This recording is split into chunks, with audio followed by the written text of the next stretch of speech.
When we study the history of southeastern tribes, most people think they know the story, the Trail of Tears, a forced removal, a tragic chapter, but the truth is far more complex. It is a story of resilience, of human hierarchy imposed by Europeans, and layers of manipulation. The forced adoption of European-style agriculture and land tenure reshaped southeastern indigenous societies in profound ways. Tribes faced enormous pressure to adopt plantation-style farming if they wished to retain their ancestral lands. The term five civilized tribes was created by the federal government, not by the tribes themselves. It referred to native nations that came under increasing pressure to conform to European American institutions and standards. Native leaders were forced to make decisions within a system they did not create and under pressure they did not choose, often in an effort to protect their people, lands, and sovereignty. Despite these efforts, they were still subjected to removal and dispossession. The system the federal government imposed on native nations was modeled on the political and economic institutions of the American South, where slavery was deeply embedded. Native nations were not of one mind. As colonial influence grew, some individuals and communities adopted slavery and plantation agriculture, while others continued to uphold older traditions centered on kinship, reciprocity, and communal responsibility. The southeastern native nations proved they could thrive under the new agricultural systems being encouraged and imposed by the United States. They built prosperous farms, raised livestock, and cultivated fertile lands. Yet, this was more than a change in farming methods. It was a shift away from traditional indigenous values that emphasized community,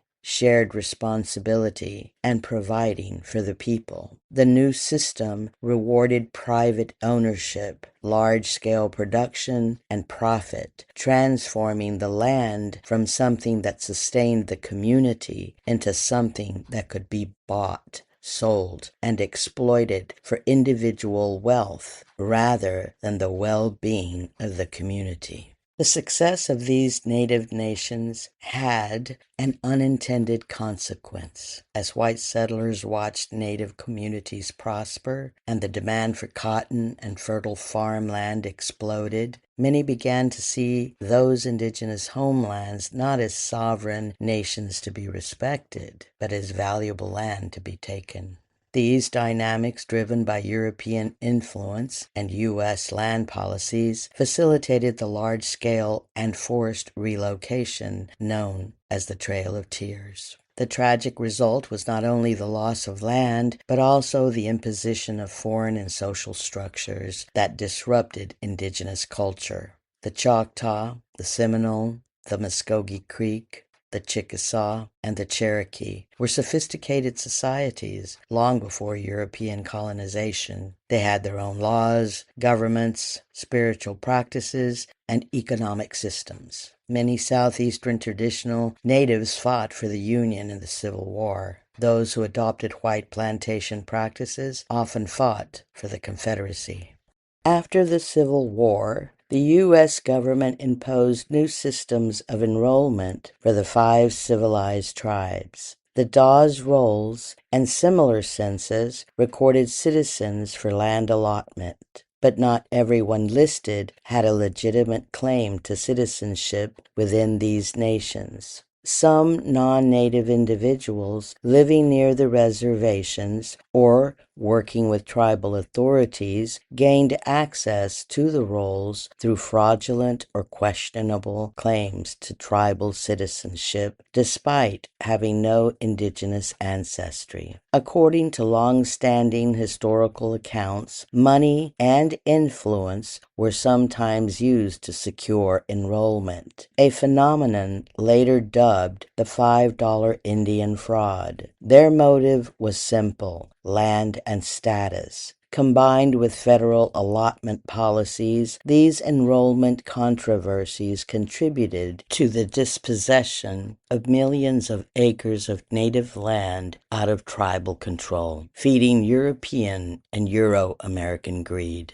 But enrollment itself would become another weapon of federal control. Following the Civil War, new treaties negotiated under federal authority required the 5 tribes to legally enroll many formerly enslaved people of African descent and their descendants as citizens. Known as freedmen, these individuals were recorded on tribal rolls under a federal mandate that created complex political tensions that still reverberate across Native nations today. The accumulative effects of war, fraud, forced enrollment, federal mandates, and the imposition of European-style legal systems contributed to one of the greatest dispossessions of indigenous land in human history. Although many of these events would unfold decades after the Trail of Tears, the foundations for them were already being laid during the era of Indian removal. The white elite manipulated laws while federal authorities enforced removal with military power. This was not only a theft of land, it was an assault on culture, language, and life. It was genocide. Andrew Jackson and others who carried out policies such as the Indian Removal Act were influenced by generations of racial, cultural, and religious prejudice. Those beliefs did not begin in the Americas. It was carried across the ocean. In 1452, Pope Nicholas V issued the papal bull Dom Diversas, granting Christian rulers authority to conquer, take the lands of, and enslave non-Christian peoples. Through later papal decrees and European colonial policies, these ideas were expanded and applied to the Americas, becoming part of what is known as the doctrine of discovery. This religious and legal doctrine helped justify taking indigenous lands and denying indigenous nations the right to govern themselves. The doctrine of discovery didn't just disappear with history. The U.S. Supreme Court built it into American law in 1823 through the case of Johnson versus McIntosh. And the court was still relying on those same legal principles as recently as 2005 in City of Sherrill versus Oneida Indian Nation. These ideas spread throughout Europe and later influenced American policies and beliefs, including Manifest Destiny, the belief that expansion across the continent was approved by God and therefore justified.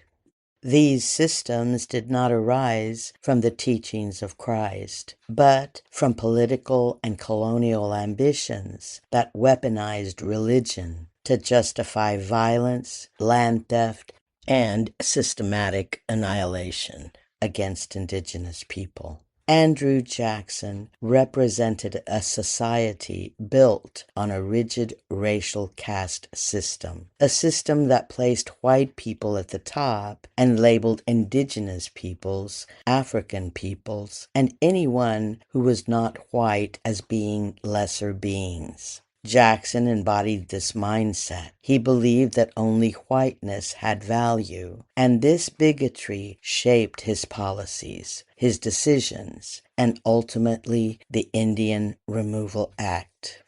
It was propaganda turned into policy, lies turned into law, an idea so powerful that it still survives today, including in the way indigenous history is often erased or left out of what is taught. And when it is taught, indigenous people are too often presented as if they exist only in the past. leaving generations of students to grow up without ever asking a simple question: where are they today? Many Indigenous people must share their day of recognition with the very figure whose voyages marked the beginning of centuries of dispossession, violence, and colonization in the Americas. When people hear the phrase "the Trail of Tears," they imagine one march, one road, and all nations walking together. But this is not true. The removal of indigenous nations was not one event. It was a decade-long campaign of forced expulsions, carried out in waves, at different times, under different military commands, along entirely different routes.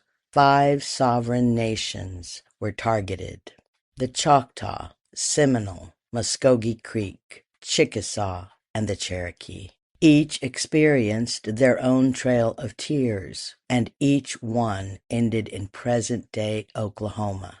But none walked the same path to get there. The Choctaw Nation, from 1831 to 1833, from Mississippi, western Alabama, and parts of Louisiana. The Choctaw were the first to be forced out. In the winter of 1831, the U.S. Army began marching families west through freezing sleet and flooded rivers. Supplies never arrived. Food rations were spoiled or stolen. Children died of pneumonia in their mother's arms. George Harkins, a Choctaw leader, wrote a farewell letter in 1832 as his people were being forced from their homeland. In that letter, he described the removal in words: "We go forth sorrowful, knowing that wrong has been done. Many of our people have fallen by the wayside. It is a trail of tears and death." The Seminole Nation, from 1835 to 1842, from Florida. The Second Seminole War begins in 1835, with the U.S. trying to force their removal. The Seminole removal was not a march. It was a 7-year war, the longest and most expensive conflict the U.S. fought before the Civil War. Seminoles resisted fiercely. Some were captured and sent west by ship. Others were marched in chains, but many escaped into the Everglades and never left Florida. Their descendants still live there today. Those who were forced west were settled mostly in central and southern Oklahoma. The Muscogee Creek Nation, from 1836 to 1837, from Alabama and Georgia. The Muscogee Creek people had already survived decades of warfare, land theft, and broken treaties. By 1836, the United States launched full-scale military removal. Thousands were rounded up by soldiers, chained together, and marched west in brutal summer heat. Others were forced onto riverboats, crowded, unsanitary, and deadly. Many Creek families were separated forever, some already having experienced earlier removals in the 1820s. Most ended up in central Oklahoma, where their descendants remain today. The Chickasaw Nation, 1837, from northern Mississippi, western Tennessee, western Alabama. The Chickasaw removal was different in one painful way. They required to pay the United States for the cost of their removal, and promised compensation never came. Families marched west during heat and drought, crossing rivers dried to mud. Their destination was south-central Oklahoma, where they rebuilt as best as they could. The Cherokee Nation, from 1838 to 1839, from Georgia, North Carolina, Tennessee, and northern Alabama. The Cherokee removal became the most famous, but it was not the first. By the time the Cherokee began their journey on the Trail of Tears, three sister nations, the Choctaw, the Creek, and the Chickasaw, had already been forced from their ancestral lands, while the Seminoles continued to resist removal in the swamps and forests of Florida. Under General Winfield Scott, troops rounded up Cherokee families at gunpoint, herded them into stockades, and sent them west in detachments. They marched through autumn rains, winter ice, and epidemics of dysentery and pneumonia. The Cherokee arrived in what is now northeastern Oklahoma. All these nations were ultimately forced into what the U.S. called Indian Territory, which today is the state of Oklahoma, and where these nations still reside today. They were assigned separate districts, far from their homeland, and expected to rebuild their nations under immense trauma. For over 500 years, our people have been pushed, removed, and erased in different ways. So, as the United States celebrates 250 years as a nation, I think of an ancestor who was born around 1792. At that time, the United States was only 16 years old and consisted of just 15 states along the eastern edge of the continent. My family was here before many of the borders and nations we know today even existed. To me, this is not ancient history. It's a recent family history. Long ago, before the United States, Canada, or Mexico existed as modern nations, Indigenous people lived on this land. Despite centuries of removal, assimilation, and efforts to erase us, and after everything that has been done, we are still here.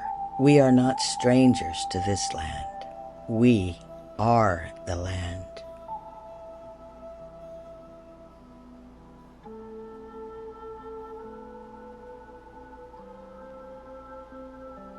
This has been a Blue Wolf production.